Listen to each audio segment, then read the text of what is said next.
All right, and now we've got 5x equals 40. So again, similar to our problem where we had a fraction, we need to remember what this means that is happening to the variable. So what operation is happening to a variable? When I have a coefficient with a variable, aka a number next to a letter, I have to remember that they are dividing. So when I think about what they are doing, I need to think about what will be the opposite of that, what will invert that operation. What is the inverse? The inverse of multiplication is division. So this is saying 5 times a number that I don't know equals 40. What number times 5 equals 40?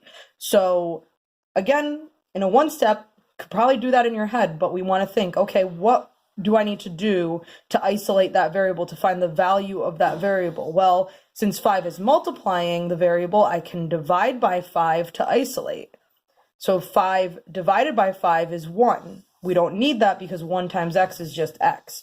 So now I have x equals 40 divided by 5 is 8. So 5 times 8 equals 40. And you can see each time I've been checking my answer by evaluating the solution back in to the original equation so I can see if I'm getting it right. And you can see I've been just doing that in my head. You don't necessarily have to write it out as long as you're keeping track of what you're doing. But the idea is you want to look back and see what you need to do or what you did to make sure it's correct.